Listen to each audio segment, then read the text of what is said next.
dio en que la victoria no había sido de él, sino que era de todos, y como sus hombres le habían visto luchar en primera línea, no le dejaron acabar de hablar, sino que estallaron en vítores hacia su persona. Este, manteniendo el semblante serio, y cuando los ánimos se calmaron, tan solo dijo que era un auténtico placer dirigirles en el campo de batalla, y que si los ejércitos imperiales estuviesen conformados por hombres como ellos, la gloria de Roma volvería a ser tan grande como lo había sido antaño. Esas palabras provocaron más aclamación todavía, y Belisario se dio un baño de multitudes.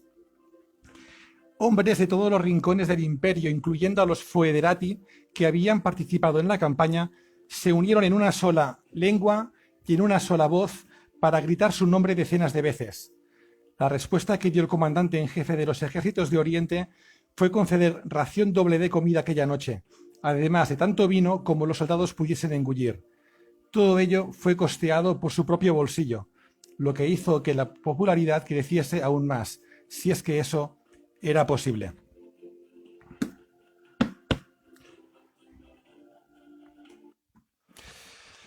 Buenas tardes a todos. Para mí es un placer y un honor presentar al invitado que tenemos hoy. Es un invitado de altura. Con nosotros ahora veréis a Sergio Alejo. Es un escritor, divulgador, historiador, no sé por qué orden, ya nos lo dirá él. Es una persona a la que yo admiro y he escuchado muchas veces en otros medios. Y realmente pues es un directo que tengo muchas ganas de hacer con vosotros.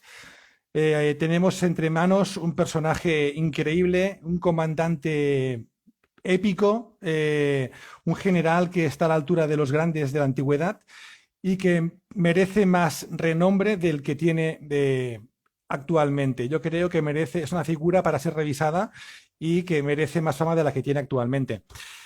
Para ello, nada mejor que un experto en la materia, un experto en este hombre que lo ha novelado, que lo ha investigado y que lo ha divulgado. Así que si os parece bien, sin más dilación, vamos a dar paso a nuestro compañero Sergio, ¿de acuerdo?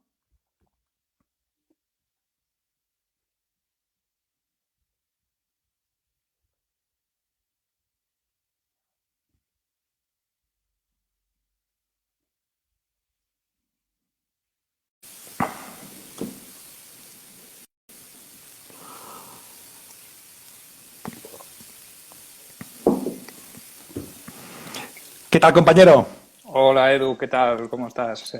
Hola Edu y ahora a todos los videoyentes que están conectados, que son multitud, ¿no? Quizá podríamos formar Unos una cuantos, legión, ¿no?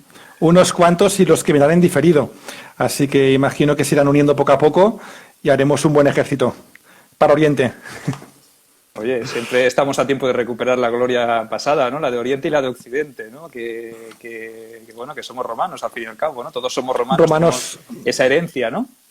Romanos modernos, así que no sé, Sergio, yo es que te dejo ya el micrófono. Yo creo que aquí estamos ansiosos por conocer un poquito las andanzas del gran general, el Comes Belisario. Así que no sé qué te parece si empezamos directamente al grano. Sí, vamos a hablar un poquito de su vida. Si te parece, hablamos previamente, introducimos un poco el Imperio Romano de Oriente, el Imperio Bizantino mal llamado, que a mí no me gusta que se le llame Imperio Bizantino porque es un término acuñado posteriormente a la caída, posteriormente a ese 1453 que supuso la desaparición definitiva de todo rastro o vestigio de la antigua Roma, ¿no? En este caso, en mano de los herederos que eran el Imperio Romano de Oriente. Ellos siempre se consideraron romanos, nunca se llamaron bizantinos a sí mismos, y ese término pues se acuñó un poquito, podríamos decir, para tratar de diferenciarlos de Occidente y de la herencia que tenía en aquel momento el Sacro Imperio Romano Germánico, que ellos sí que se consideraron los sucesores de Roma, pero no lo eran, no eran sucesores directos, sino que los sucesores directos habían sido los romanos de Oriente porque fueron testigos de la caída en el 476 de la ciudad, de la capital eterna, de la Roma eterna, de la disgregación provincial, de la rotura de todo ese sistema que se había instaurado durante siglos, y por eso yo pienso que son los herederos auténticos. Primero porque formaban parte de ese imperio inicial, que era un imperio unificado, luego se fragmentaron pero hubo generales que estuvieron tanto en Occidente como en Oriente. El sistema político era el mismo, el sistema social era el mismo, administrativo, legislativo, militar incluso. Entonces, no me gusta que se les llame bizantinos. Es una cosa personal, no sé, vosotros ahora... A mí tampoco, ¿verdad? A mí tampoco, son romanos, ¿no? Al fin y al cabo. De hecho, ellos se autodenominaban Romojoi, o sea, romanos, en griego, utilizando el griego porque la lengua no oficial inicialmente, sino que a partir del siglo VII sí que fue el griego. En las instituciones se usó el latín, código de Justiniano, ese compendio, ese gran compendio de leyes está escrito en latín, y el idioma de la administración pública era el latín también, o sea que más herencia que esa no la hay. Los pueblos bárbaros que invadieron los territorios del Imperio Romano de Occidente hablaban quizá un latín residual o un latín de conveniencia, ¿no? Pero entre ellos no lo hablaban. Eso no ocurría en el Imperio Romano de Oriente. Entonces, ese sacro Imperio Romano Germánico no deja de ser una herencia de esos pueblos bárbaros, ¿no? No son romanos en esencia. Entonces, más romano que el Imperio Romano de Oriente no lo hay. Entonces, que les llamen bizantinos no me convence, no me gusta. Entonces, yo pienso que hecha esta aclaración, 476, recordar esa fecha, septiembre del 476, fecha fatídica, la que los érulos, de la mano de Odoacro, deponen al último emperador romano, Rómulo Augustulo, y se produce pues esa fragmentación, ¿no? Esa fragmentación pues una fragmentación un poco extraña, ¿no? Porque lo primero que hace Odoacro es enviarle los estandartes imperiales al emperador Zenón en Oriente. ¿Y eso qué significa? Que sigue siendo o se sigue sometiendo al vasallaje, en este caso vasallaje, podríamos decir protovasallaje, o la tutela del Imperio Romano de Oriente. Es decir, Odoacro se convertirá en rey de Italia, no de Roma, no del Imperio Romano de Occidente, sino de Italia, pero le rendirá tributo al Imperio Oriental. O sea que más claro que eso no hay nada. Entonces, esa y es aún un poco... así, Sergio, aún así está todavía por ahí un personaje durante unos años que es un tal Nepote, que está por ahí, ¿no? Por Iliria, que está como en tierra de nadie, era el legítimo emperador para los orientales y estaba por ahí durante unos años también, ¿no? Así que tampoco admitieron, entiendo yo, ¿no? Este vasallaje de entrada. Era como que no reconocían a los érulos con lo que habían hecho allí porque estaban sometiendo un territorio que creían que dependía de Nepote teóricamente, ¿no? Correcto, existe también ese dilema, ¿no? Ese vestigio todavía, ese remanente, incluso el imperio o el reino de Siagrio, ¿no? Que también fueron unos defensores romanos a ultranza que aguantaron ahí después de la caída y que, bueno, el sistema propio hizo que no pudiera prosperar, ¿no? Pero que la idea quizá de Zenón, yo pienso que habría sido quizá la gloria de intentar recuperar esos territorios perdidos. Pero bueno, en ese momento se veía pues como una gesta bastante complicada, ¿no? Y a lo mejor a Zenón también le iba bien tener a los érulos allí que le rendieran vasallaje, a los visigodos en Hispania y en la zona de Tolosa. Es decir, que aquí hay un poco quizás de que no conocemos el contexto político global y los intereses del Imperio Romano de Oriente en aquel momento, ¿no? Aparte, pasaba a constituirse quizá los únicos herederos de Roma, ¿no? La Constantinopla sería la Nova Roma, porque se fundó con el nombre de Nova Roma, ¿no? He visto que también un oyente nos ha dejado un dato que es que los árabes llamaban a los romanos de Oriente Rum, ¿vale? O sea, Sí. eso sí que es una etimología también bastante evidente de que no solo ellos se consideraban romanos, sino que los de alrededor también les seguían considerando romanos. O sea que más claro que esto no tenemos nada. Entonces yo, hecha esta primera introducción para que la gente se pueda situar un poco en el mapa, hoy vamos a hablar del gran Flavio Belisario. Intentaremos hablar un poquito de él y no sé hasta dónde llegaremos porque tenemos un margen temporal, ¿no? Entonces, si nos quedamos cortos, que nos quedaremos cortos, pues ya, no Seguro, sé si te parece, seguro. seguiremos con alguna otra sesión porque la vida de Flavio Belisario es muy intensa, es muy larga y está llena de episodios espectaculares, ¿no? Magníficos. Me ha encantado, por cierto, ese primer pasaje que has leído que da un poco la sensación de que, bueno, de a qué persona vamos o sobre qué persona vamos a hablar, ¿no? Porque otra cosa no, pero popular entre sus hombres lo fue, siempre lo fue. Y fue un hombre, un líder carismático al que yo siempre digo, ¿no? Que si hubiese gozado de los recursos que gozó, por ejemplo, Trajano, César o grandes emperadores y grandes generales de Roma, imagínate lo que hubiese conseguido Belisario. Reunificar el territorio hasta Britania sin duda, yo creo, sin duda. Correcto. Entonces hizo mucho con lo poco que tenía y eso ya para mí es digno de mención y de alabanza, ¿no? Entonces, la frase o los párrafos con los que has abierto el programa de hoy, hablando de mi novela, de Herederos de Roma, pues, oye, son un claro indicio de lo que pretendía yo aquí redactándola, ¿no? Rendir este tributo a Belisario y rendirlo pues desde los ojos de un personaje que la acompañará, ¿no? No deja de ser una novela histórica, me he documentado mucho, he investigado mucho, pero claro, la novela histórica pues es lo que tiene, que es un relato de ficción, ¿no? Entonces pues hay que encajar ciertos aspectos utilizando pues personajes que no son reales, ¿no? En este caso el tribuno Cayo Vitelio, que se convertirá después en comandante de los Bucelari, pues será el personaje que servirá de nexo con la figura de Flavio Belisario. Pero bueno, vamos entrando en materia y nos situamos, si te parece, en el año 500-505. No hay certeza, no hay una exactitud sobre cuál fue la fecha de nacimiento de nuestro protagonista. Sabemos que ocurrió entre el 500 y el 505 y que Flavio Belisario era oriundo de la región de Tracia, ¿vale? Una región que estaba situada al norte de Grecia y que pertenecía en esos momentos a territorios del Imperio Romano de Oriente. Dicen que nació en la ciudad de Germana, ¿vale? Tenía este nombre, Germana, situada en Tracia. Pertenecía a una saga, a una familia aristocrática, bien posicionada, y que obviamente pues eso le facilitó mucho las cosas para poder escalar posiciones dentro de la jerarquía militar del vasto, porque el ejército imperial de ese momento es, también es un compendio de nacionalidades, de calidad, porque hay foederati, como has dicho tú muy bien, que son los federados, hay aliados, hay mercenarios, hay tropas propias, hay ejércitos de Bucelari. Luego más adelante hablamos, si te parece, un poquito sobre la composición de los ejércitos de este momento, que son muy similares. Sí, porque ha cambiado bastante, ¿no? Respecto a las legiones que vemos o tenemos en el imaginario colectivo, ¿no? Ha cambiado bastante en esta época, porque desde la evolución del Bajo Imperio en Occidente, que también era otro mundo, nos plantamos ahora mismo en un terreno dominado por la caballería, ¿verdad? Sí, yo pienso que hay un impasse, que es un punto clave, que es el tema del desastre de Adrianópolis, ¿no? Ese año, no recuerdo mal, 376.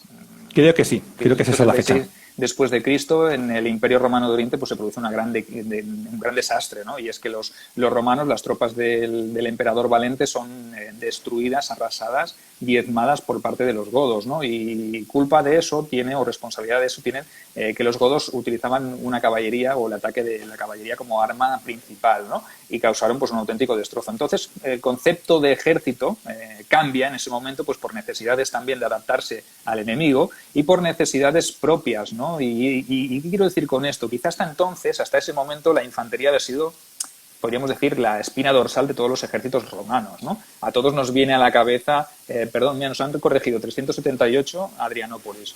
Disculpad, 376 es cuando empieza toda la movida y en el 78 Adrianópolis. Con tantas fechas es normal que uno se vaya perdiendo, pero bueno, disculpadme. Ese concepto cambia. Decía que las legiones, todos las recordamos, o todos, la primera imagen que nos viene en la cabeza es ese legionario de época alto imperial, con su lorica segmentata, con su scutum rectangular, con su pilum o sus dos pilum, sus pila, perdón, con un gladius Pompei,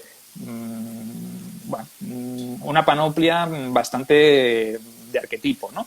Entonces, también hay que ver que los ejércitos ya de ese siglo III, finales del III, siglo IV, ya también evolucionan. ¿Pero cómo evolucionan? Pues porque se busca un elemento o una panoplia más ligera. Las segmentatas tienen una dificultad, que es que la producción también es muy costosa y que no hay armaduras para todos, ¿no? Se reduce el tamaño de los escudos, se cambia el pilum por la lanquea, que es la lanza común. La espada del gladius pasa a ser una espata. La espata era la espada que llevaban las unidades de caballería, espadas más longevas, más largas para poder llegar al enemigo, porque el tipo de combate también cambia, ¿no? Ya es muy difícil encontrar testudos, encontrar formaciones de época alto imperial, ¿no? Pero sí que se produce una evolución, y de esa evolución se nota también en cuanto a que cada vez las unidades son más pequeñas. Nos fijamos, por ejemplo, en la Notitia Dignitatum, un documento que tiene una fiabilidad bastante discutible, un documento que es de principios del siglo V, finales del IV, principios del V. Bueno, nos hace una representación de cómo estaría estructurado el imperio en aquel momento, ¿no? Tanto Occidente como Oriente, y nos presenta una cantidad de legiones inmensa, que eso no las hubo ni en los tiempos de Septimio Severo, que fueron unos tiempos donde se convocaron muchísimas legiones, ¿no? ¿Qué pasa? Que estas unidades podían ser muchas, pero eran mucho más reducidas en número. Entonces nos encontramos quizá unidades, legiones, que antaño habían tenido 5.600, 6.000 hombres, más todos los auxiliares. Nos encontramos que existen legiones de, como mucho, 500, 1.000 y pocos hombres. Entonces, yo leí, no sé si era Vegecio o Claudiano, debe ser Claudiano, que hablaba de Estilicón cuando tuvo que desguarnecer Britania, llevarse las pocas legiones del Rin, juntó unas pocas para enfrentarse a Larico antes del saqueo de Roma, que lo venció en Pollentia. Las legiones, si eran de 1.000 personas, era mucho. Y hablamos ya de 400 y poco, ¿no? Que dice que ya hacía tiempo que las legiones estaban muy mermadas. Supongo que Adrianópolis fue el punto de inflexión del fin de las legiones, ¿no? Como unidad dominante. Quizás sea ese el punto, ¿no? Histórico. Sí. Sí, y hubo también, tienes que tener en cuenta también que fueron épocas también de constantes conflictos civiles, guerras civiles entre candidatos, entre propios romanos, y eso pues dejó súper mal desguarnecidas Esto las fue lo peor, ¿no? Entonces, claro, el Imperio Romano, algunos atribuyen la caída del Imperio Romano de Occidente a la barbarización del ejército, al final de la época del sistema económico esclavo. Eso no lo veo yo muy claro porque continuó durante muchísimas décadas en el Imperio Romano de Oriente, por ejemplo, ¿no? Pero sí que es verdad que las guerras civiles, las guerras intestinas siempre han sido lo peor, ¿no? Y al Imperio Romano, un imperio tan vasto, con tantos candidatos, con guerras constantes, pues eso hace que la capacidad de convocar levas y de convocar legiones pues cada vez se vaya reduciendo más, pero es una cosa normal, ¿no? Las epidemias, las cosechas malas, etcétera, etcétera. Hay una cantidad de causas que pudieron provocar o contribuir a la caída del Imperio de Occidente que nombrarlas todas o nombrar una como la mayor es imposible, ¿no? Entonces, sí que es verdad que el estamento militar, lo que son las legiones, en este momento ya tenemos mediados del siglo IV, finales del siglo IV, principios del V, la evolución del siglo V hasta el VI también son legiones bastante reducidas, donde se potencia sobre todo la caballería. La caballería se convertirá por ejemplo, podríamos decir, en el martillo, ¿no? En el martillo que será el que se estará al golpe. La infantería, ¿qué será? La infantería será una tropa de combate auxiliar, ¿no? Que servirá pues para flanquear a las unidades de jinetes una vez ya estén trabadas en combate, para emboscar. En el caso de que sea necesario, pues pueden ser utilizadas. No voy a decir que la unidad de infantería quede relegada a un segundo plano, ¿no? Incluso se crearán unidades de infantería de arqueros, pero teniendo en cuenta que las caballerías, los jinetes, estarán muy, muy bien preparados, y todo esto se lo debemos quizá a las herencias de las tribus de las estepas, por ejemplo los hunos, ¿no? Fueron grandes jinetes y grandes arqueros a caballo. Entonces, los romanos de Oriente captarán toda esa, podríamos decir, iba a decir tecnología, pero no, es manera de combatir, toda esa táctica, toda esa capacidad táctica, pues para utilizarla en su provecho, porque lo más lógico y lo más normal es que si tú te enfrentas a un enemigo y tu enemigo tiene una forma de combatir contra la que tú no puedes, es que te acabes adaptando a ella y que acabes asimilándola. La gente asimilaba la romanidad. ¿Por qué los romanos no asimilaban lo de los demás cuando siempre fueron grandes, iba a decir, copiadores, ¿no? Y mejoradores, ¿no? Hacían versiones 2.0 de lo que iban cogiendo, ¿no? El casco tradicional era un casco de origen galo, la armadura en la cota de malla también lo fue en su día, ¿no? Entonces, esta herencia fue algo muy importante dentro del ejército romano, ¿no? Y sí que es verdad que hay una evolución y que en el siglo VI, en el siglo en el que nos vamos a mover, el siglo de oro de la edad, podríamos decir, del Imperio Romano de Oriente, porque quizás será el momento más álgido, porque desde allí, cuando aparezcan otros enemigos en escena, ya veremos que el Imperio Romano de Oriente pues empezará a perder poder, a perder territorio, pasará más de una estrategia ofensiva a una defensiva, ¿no? Pero aún estamos en el siglo VI, donde todo es, digamos, intentar hacer y obtener más. Y en este caso, pues, nutrirse de unos ejércitos bien preparados a nivel de caballería, pues es esencial. Y Belisario, obviamente, pues supo verlo con anticipación, ¿no? Existen en este momento un tipo de unidades, un tipo de ejércitos privados que se llaman los bucelarios, ¿no? Los bucelarios no dejan de ser ejércitos privados podríamos decir, tipo al estilo feudal, donde hay un señor, un comes, un conde, de ahí viene la palabra conde, del comes, del latín, ¿no? Y en este caso, estos comes, estos condes, estos hombres poderosos, estos generales, aglutinaban a su alrededor ejércitos privados, ¿vale? Que costeaban ellos mismos de su propio bolsillo. Por eso, cuando has leído también el párrafo de entrada, también decía que esto corría de la cuenta de Flavio Belisario, porque él era el que tenía que recompensar a sus hombres por haber hecho ese trabajo, pese a que en momentos determinados el comes ponía a sus ejércitos privados, a sus bucelari, los ponía al servicio del imperio, ¿vale? No dejaba de ser él un propio vasallo de un señor que era el emperador. Entonces, como puedes ver, todo es concadenado, ¿no? Estos ejércitos privados estaban muy bien entrenados, muy bien formados, muy bien preparados, y estos jinetes, estos bucelarios, normalmente solían ser jinetes, estaban preparados para combatir con lanza, o sea, hacer cargas de caballería, estaban preparados para combatir con arcos a caballo e incluso estaban muy preparados y entrenados para bajarse de los caballos y convertirse en una infantería puntual, que eso es muy importante, porque como veremos en el desarrollo de la historia de nuestro personaje, ¿no? Ejércitos completísimos al servicio de flexibles, Sí. Súper flexibles, porque hacer todo eso a la vez es como tener el ejército soñado, ¿no? Eso es. Y Belisario fue un visionario, ¿no? En este aspecto. Claro, yo imagino que no fue el inventor de los bucelari, porque ya sabemos que, por ejemplo, Flavio Aecio, que así 50, 60 años antes ya tenía su propio ejército privado. Y otro último romano, ¿no, Sergio? Es que está el debate, correcto. ¿no? El otro último romano, ¿cuál era cuál? Este fue el último romano de Occidente, ¿no? Porque este sí que sirvió al emperador de Occidente, a Valentiniano III, y este sí que luchó en los campos cataláunicos contra Atila, ¿no? Fue quizá el responsable. Pero Vaya batalla. Si te fijas en esa batalla, en romanos había muy poquitos, ¿eh? La mayoría eran bárbaros todos, ¿no? Tribus de foederati, federados, que servían a las órdenes de Roma, pues a cambio de unos foedus, que eran unos acuerdos que se solían entregar tierras, propiedades, etcétera, a cambio de servir a Roma, ¿no? Pero sí que Flavio Aecio fue el último romano de Occidente, y podríamos decir que Flavio Belisario fue el último romano en general, ¿no? Porque de lo que quedaba del Imperio Romano, que era el de Oriente, Flavio Belisario pues fue considerado el último romano, podríamos decir, el de Occidente y el de Oriente, pero es que en tiempos de Belisario, el Imperio de Occidente ya no estaba. Entonces, obviamente, sin quitarle méritos a Flavio Aecio, porque consiguió mucho también con poco. O sea que más o menos son hombres... Pues, gran político, ¿no? Unas vidas paralelas. Gran político. ¿No? Sí, pues sí. Unas vidas paralelas al estilo Plutarco. Podríamos sacar paralelismos entre ellos, y Flavio Aecio pues tuvo la mala suerte de que el emperador se dejó mal aconsejar y acabó pues sus días de una manera un poco triste, ¿no? Belisario tuvo sus más y sus menos con su emperador también, pero no llegó hasta ese extremo, pese a que lo pasó muy mal, pero bueno.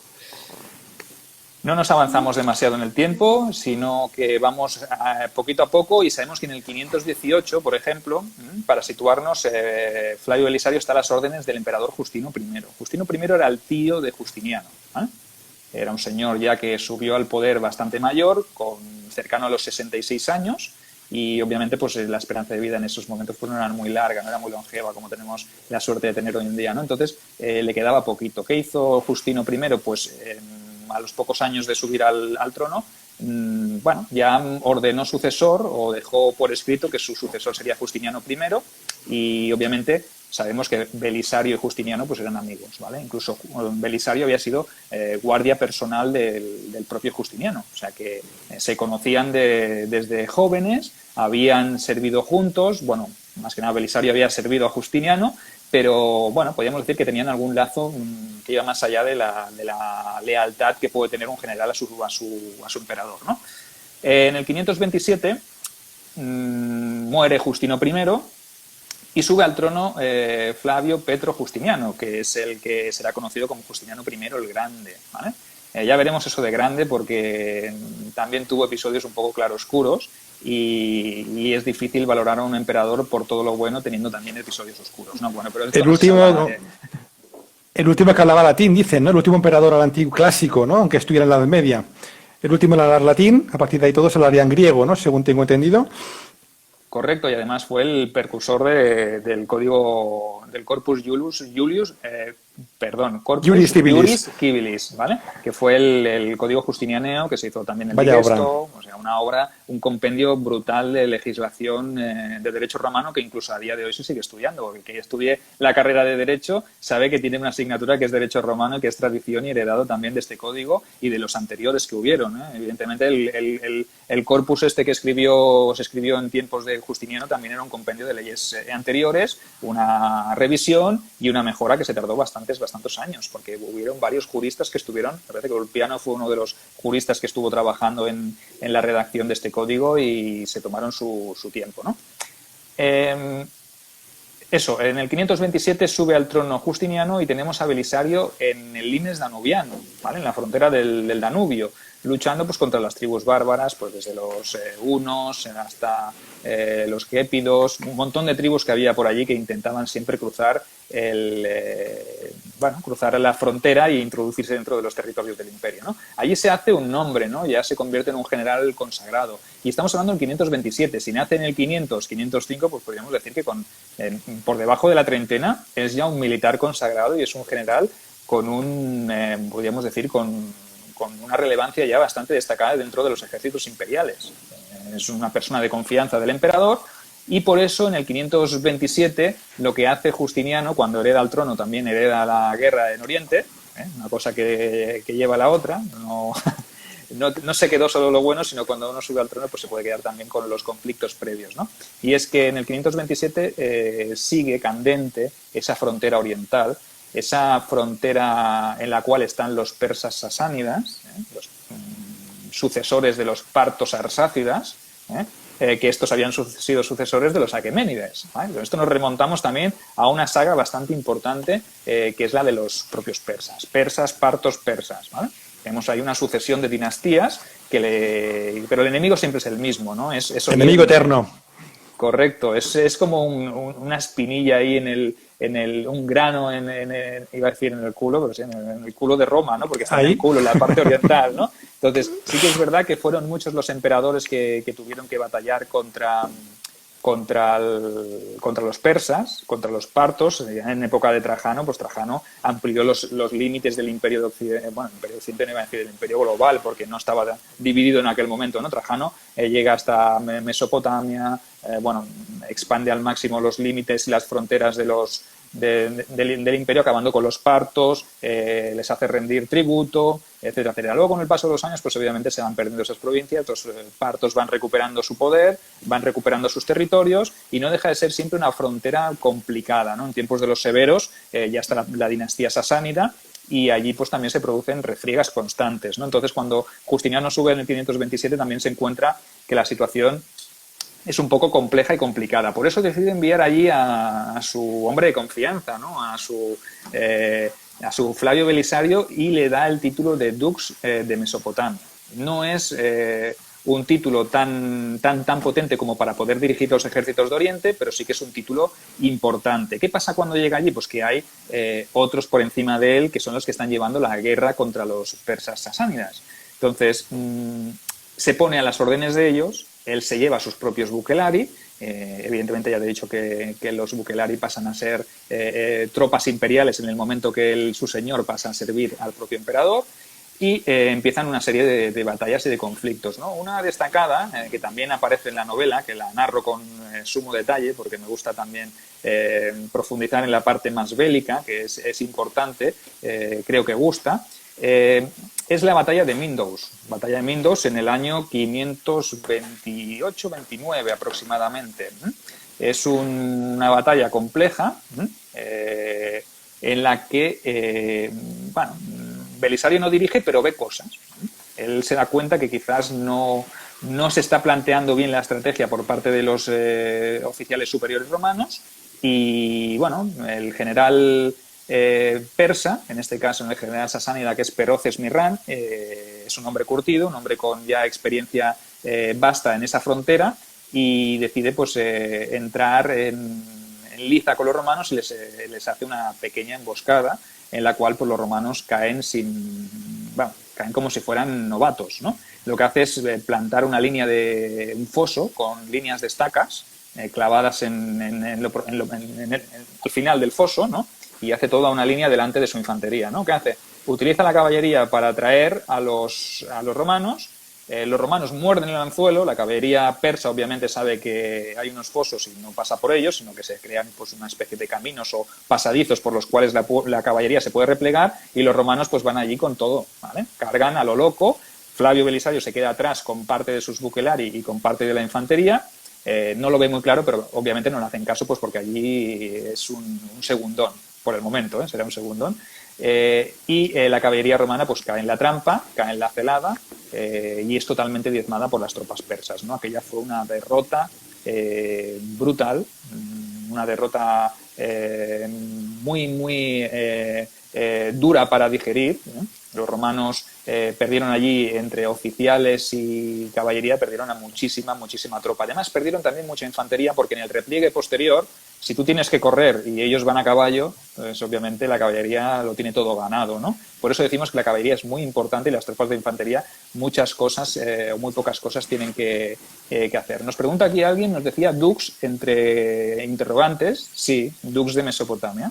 Ese es un cargo que se le otorga a Belisario, como había dux de Fenicia, dux de Palestina. Esos eran territorios que estaban dentro de la órbita del Imperio Romano, y se le concede el título de dux, ¿vale? Que es un duque, ¿vale? Lo que sería, en términos más modernos, duque, ¿vale?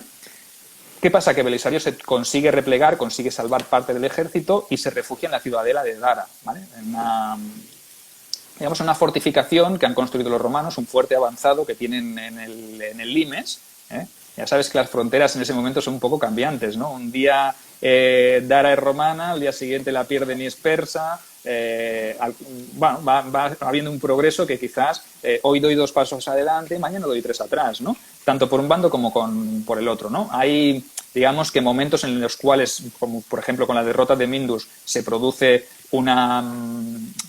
podríamos decir, una victoria destacada, una derrota destacada para los romanos en este caso, pero ni mucho menos son determinantes. Esto es lo importante, ¿no? Que estamos viendo que se están moviendo contingentes muy importantes, se están destacando muchísimas tropas para proteger esa frontera, se está invirtiendo muchísimos recursos económicos y materiales y humanos. O sea, que eso para mí es destacado, la guerra de desgaste, ¿no? Y si tú llevas siglos luchando y ves que allí no se produce más que paces puntuales, tratados de paz puntuales, pero porque convienen en un momento determinado. Yo pienso que los persas sasánidas también tendrían otros enemigos con los que combatir y que puntualmente harían una paz, pero no dejaba de ser cosas puntuales y que no tenían una duración, ¿no?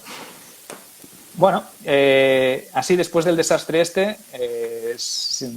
el Magister Militum per Orientem, que era el máximo mando supremo de los ejércitos de Oriente, pues perece también en esa batalla y, bueno, quedan pocos recursos, quedan pocos hombres capaces, y lo que hacen es, pues, Justiniano decide nombrar a un hombre de confianza con ese cargo. O sea que en el año 529 ya tenemos a Flavio Belisario ostentando el cargo de Magister Militum per Orientem, ¿vale? Madre mía, qué joven y qué responsabilidad, ¿no? O sea, el máximo cargo, sí, el máximo cargo, el cargo supremo de todos los ejércitos que tenían en ese limes, ¿no? Y con la responsabilidad de haber perdido una batalla y tener que recuperar el honor, tener que recuperar la moral de las tropas. Ojo, esto es muy importante, ¿eh? O sea, que no cualquiera estaría capacitado para hacer que un ejército... mira, ponen que viva Belisario.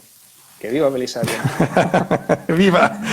Yo voy leyendo de vez en cuando los comentarios, porque hay algunos que también, oye, yo me dejo algunos datos y yo os invito también que si me dejo algún dato o algo que me lo vayáis poniendo por aquí, porque también va bien, ¿eh? No soy perfecto y hay veces que se me quedan cosas atrás, o que si queréis aportar algún dato que creéis que es importante que se destaque, pues oye, encantado de hacerlo. No nos dará tiempo de responder a muchas preguntas porque si no nos entretenemos demasiado. Pero bueno, seguimos. Seguimos después de Mindus. Después de Mindus, el Magister Militum per Orientem decide pues que hay que hacer algo, ¿no? Hay que hacer algo para equilibrar la balanza, o por lo menos darle una lección a los persas, que se estaban creciendo, que estaban incluso entrando por la zona de Armenia, por el norte. Sí, Belisario no fue conde, sí, era Comes, el conde Belisario, y ahora es Magister Militum per Orientem, ¿vale? De Comes a Dux, de Dux a Magister Militum per Orientem. ¿Qué ¿Qué pasa? Que los persas intentan entrar por la zona del norte, por Armenia, la provincia de Armenia, que estaba en disputa, estuvo mucho tiempo en disputa entre romanos y persas sasánidas, ¿no? Eso que hace que Belisario pues tenga que tomar una decisión que conste o que sea dar una victoria, otorgar una victoria suficientemente dura o potente para que los persas retrocedan, ¿no? ¿Y qué hace? Pues eso se produce en lo que las fuentes posteriores, en este caso nuestro querido Procopio de Cesarea. Procopio de Cesarea fue el cronista oficial de Flavio Belisario, le acompañó durante todas sus campañas y luego pues se convirtió un poco en su detractor, ¿no? No sé qué le hizo Belisario, que luego escribió su historia secreta y allí sacó todos los trapos sucios de Belisario, de Justiniano, de Teodora, etc, etc, etc, ¿no? Entonces, algo le debió hacer Belisario, o quizá no lo hizo, sino que a lo mejor se cansó de estar siempre al servicio de un gran hombre y dijo, oye, pues ahora voy a escribir lo que me dé la gana, ¿no? Y tenemos pues las historias de las guerras, que es las que narra todas sus campañas, y luego está la historia secreta, de la cual hablaremos más adelante en próximos programas, ¿eh? La cuestión es que en junio del 530, Belisario decide pasar a la acción y lo que hace es invertir los papeles. ¿Te acuerdas que antes hemos hablado de las estacas y de esa trampa que hizo Perroces Mirán, ¿no? Y Perroces Mirán lo que hace, pues imagino, ponte en su lugar, ponte que tú eres Perroces Mirán, yo soy Flavio Belisario, tú eres un general curtido, Edu, y yo soy un chavalín que, bueno, que mira, por circunstancias de la vida se acaba de encontrar con el título de Magister Militum per Oriente. Y te saca un ejército allí a campo abierto. ¿Y tú qué piensas de mí? ¿Qué pensarías? Pues hombre, vamos a atacar, ¿no? Es el momento de dar la puntilla a los romanos y avanzar, ¿no? Es el momento.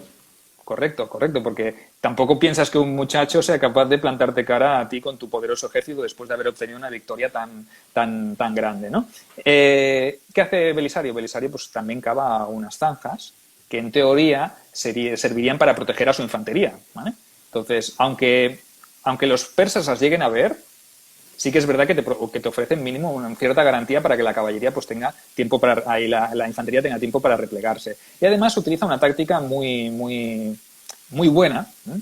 Aquí es donde empieza a surgir su genio, que ya lo tenía, pero evidentemente en una gran batalla como esta pues aún se ve más. Y es que en el campo que elige él, esto es importante, elegir el campo de batalla siempre para poder gozar de ciertas ventajas, lo que hace él es elegir el campo y en la parte izquierda de su flanco izquierdo se levanta una montaña, ¿vale? Una montaña bastante importante. Lo que hace allí es esconder una unidad bastante importante de érulos, de jinetes érulos al mando de Faras, ¿vale? Los érulos pues, son una tribu germánica, la de Odoacro, la que conquistó Italia, pero que en estos tiempos pues no dejan de ser foederati, aliados, como les queréis llamar, ¿no? Mercenarios, lo que fuera, ¿no? O que sirven bajo las órdenes del emperador, ¿vale? ¿Y qué hace? Pues lo que hace es emboscarlos y decirles, vosotros esperaros a que vengan los persas y lo que vamos a hacer es rodearlos, ¿vale? ¿Qué hace? Él lanza su caballería, la caballería normal, para atraer a los persas. Los persas dicen, pues vamos a por ellos. Avanzan, la caballería retrocede, les hace que vengan hacia ellos y cuando ellos vienen, obviamente cuando se pasa o se sobrepasa la zona de ese promontorio, de esa montaña, lo que hace Faras y sus érulos es salir desde atrás y ya tienes la trampa trenzada.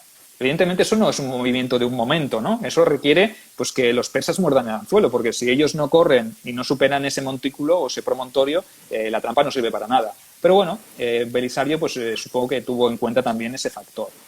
Una pregunta, Sergio. En esta batalla me parece que es interesante dedicar a los oyentes hablar de los inmortales. ¿Estaban todavía luchando para Persia los inmortales famosos de la época de Alejandro Magno y de Leónidas?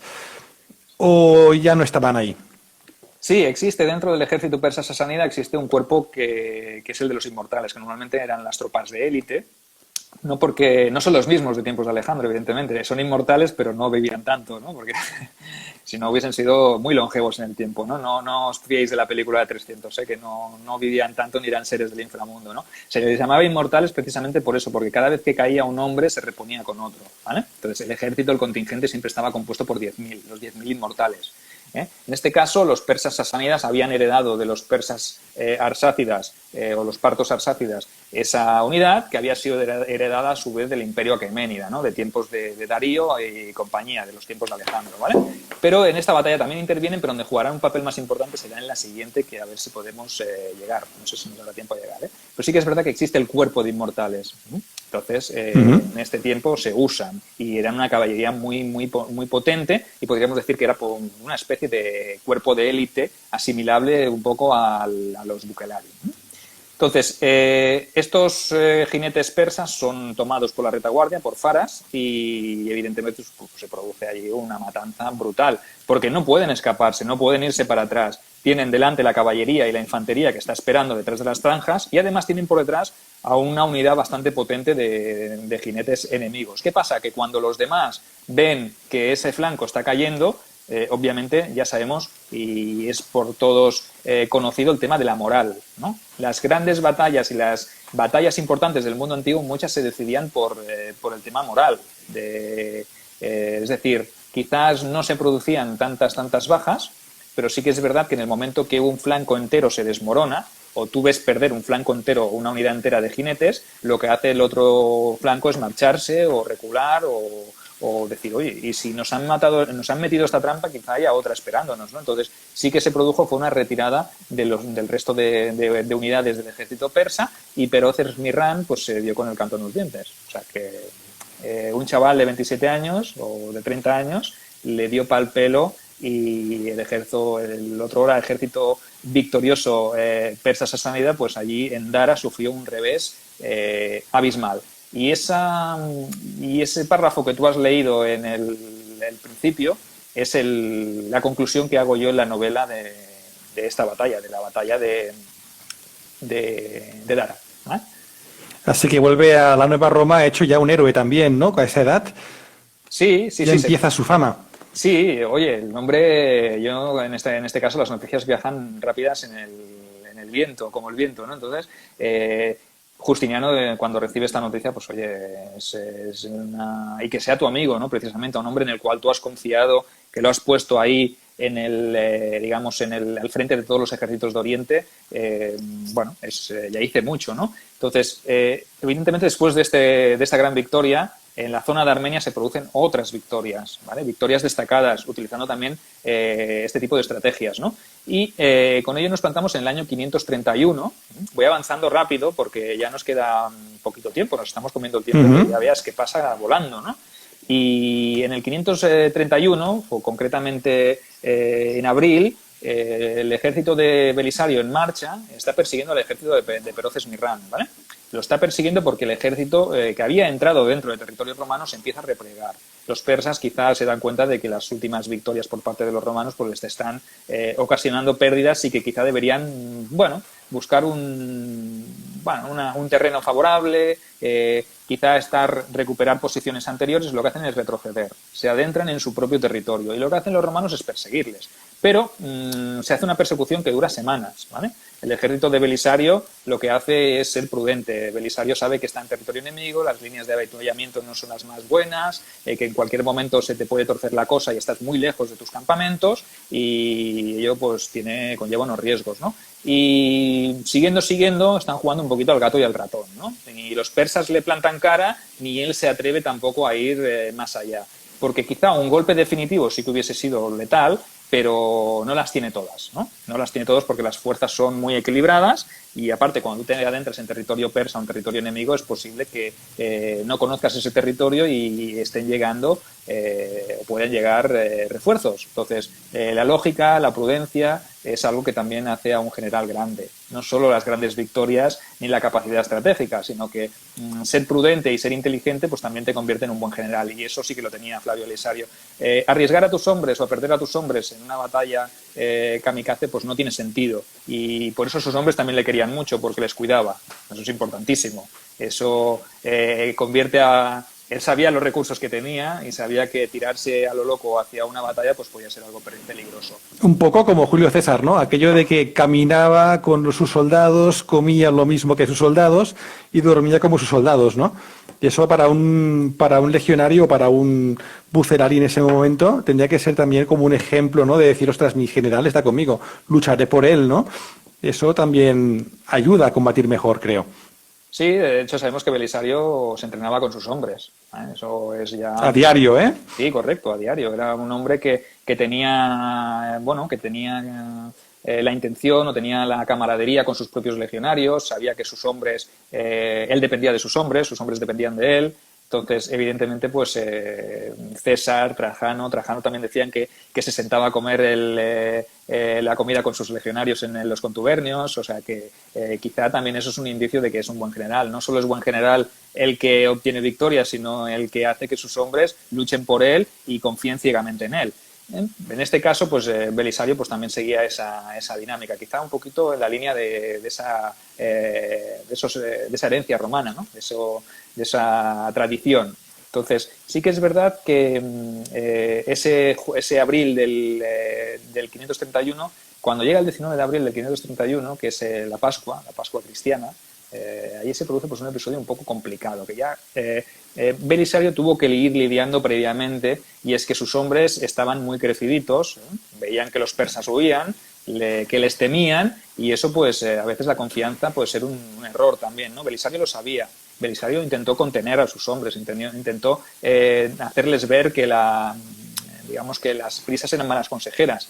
Pero estos insistieron en que tenían que plantar cara sí o sí, porque si no lo hacía, pues obviamente iban a poner a otro. Entonces el motín hizo acto de presencia, y Belisario tuvo únicamente dos opciones: o hacerles casos a sus hombres y evitarse el motín y tener suerte y conseguir una victoria, o en cualquier caso la otra opción era imponer disciplina, pero con los oficiales o incluso algunos suboficiales que tenían más ganas de combatir que otra cosa, pues oye, el miedo a que te depongan y que te acaben haciendo algo, pues también imagino que planea por ahí, ¿no? Y esas ansias de conseguir una victoria, de derrotar definitivamente a los persas y volverte hacia tu territorio, pues oye, fue más poderosa. ¿Y qué tiene la Pascua, no? Pues que tiene la Pascua que los cristianos ayunaban. Y el 19 de junio, quizá no hubiese sido, perdón, el 19 de abril no hubiese sido el mejor día para combatir. Belisario lo supo, pero la presión de sus hombres pues pudo más. Y le obligaron a entablar combate con los persas en Calinico, ¿vale? Calinico, la ciudad de Calinico, cerca de la ciudad de Calinico, y allí pues, no tuvo más opción, y los ejércitos se enfrentaron. ¿Qué pasó en esa batalla? Así a grandes rasgos, porque no nos queda muchísimo tiempo, no nos queda demasiado, y quiero explicar 4 detalles sobre la batalla. Los romanos la empezaron perdiendo. Los gasánidas, que eran unos árabes cristianos, que eran aliados de Roma, del imperio en este caso, perdieron. No perdieron, es que ya cuando vieron a los enemigos lo que hicieron fue huir del campo de batalla. Entonces dejaron el flanco derecho romano totalmente vacío. Por ahí aprovecharon los inmortales para entrar y, lo que hizo Belisario fue enviar un contingente de refuerzo. Ese contingente obviamente era muy inferior a los inmortales y pereció, ¿vale? Fue totalmente aniquilado. La ala derecha romana fue vencida y aplastada. Yo imagino en ese momento Belisario más de uno diciendo, madre mía, si hubiésemos hecho caso a Belisario en vez de forzar este encuentro, pues mira lo que nos habríamos evitado, ¿no? Total, que Belisario, en un alarde de inteligencia, en un movimiento táctico inteligente, de destreza, lo que hizo fue replegar a toda su caballería, ponerse de espaldas al Éufrates, ¿vale? Que estaban combatiendo a orillas del Éufrates, y lo que hizo fue hacer desmontar a toda su caballería. Recuerda que antes hemos hablado que los bucellari estaban preparados para combatir en tierra, y lo que hizo fue formar un muro de escudos, un rectángulo, a la antigua usanza, ¿vale? A la usanza de las antiguas legiones, y lo que hizo fue... Dime. Como una caja, ¿no? Como la de Jenofonte, cuando huyó de Persia. Eso es. Con el río por detrás, el río no te iban a atacar por el río, entonces tú lo único que tenías que cubrir eran los 3 flancos, ¿no? Pero obviamente tenías que aguantar la cometida de un ejército superior y, obvio, fue carga tras carga, y resistieron, ¿no? Formando un cuadro, los caballos en el interior, los oficiales en el interior transmitiendo órdenes, y bueno, pues ahí se produjo pues una gran batalla, una batalla épica en la cual las fuentes dan a los romanos como perdedores, pero yo lo dejaría más en tablas, ¿no? Porque quizá los sasánidas vencieron, pero de manera pírrica, es decir, sacrificaron mucho para poder obtener esa victoria.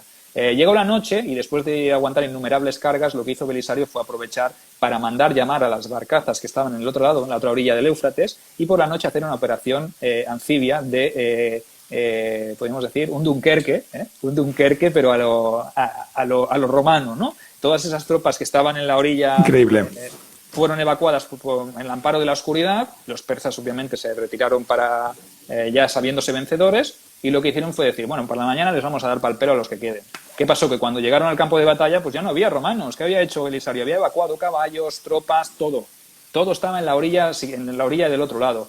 Y esa Magnífico. victoria, que podía haber sido una victoria, perdón, una derrota catastrófica, la hizo que fuera menor, ¿no? Bueno, yo lo dejaría aquí, porque toda esta derrota traerá unas consecuencias. Entonces, yo antes de entrar y profundizar en el siguiente episodio, yo no sé qué te ha parecido de momento lo que llevamos. Bueno, magnífico. Se me ha hecho muy corto, de verdad. Es que yo seguiría 1 hora, 2, 3. Pero bueno, vamos a hacerlo poco a poco. Creo que ha sido un inicio espectacular. Dejamos a Justiniano aquí, en la otra orilla del Éufrates.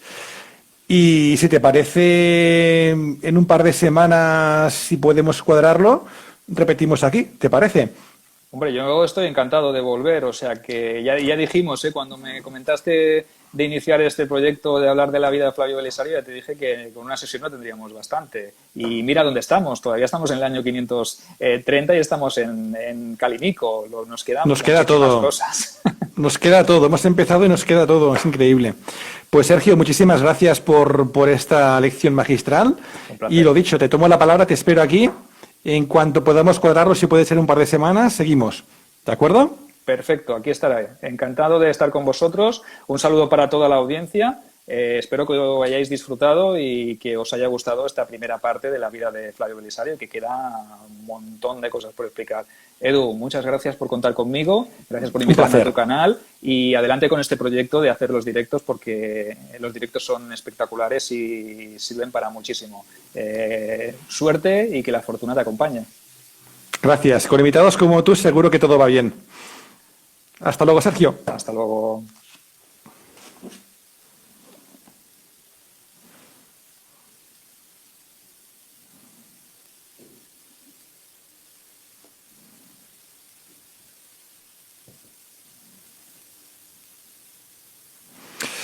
Pues ya para acabar, os recomiendo que si no lo tenéis, os compréis el libro Herederos de Roma, de Sergio Alejo. Está muy bien escrito, os va a enseñar este pasaje de la historia que está un poquito más olvidado de lo que realmente merece. Así que nada, espero que os haya gustado y os veo pronto. Gracias.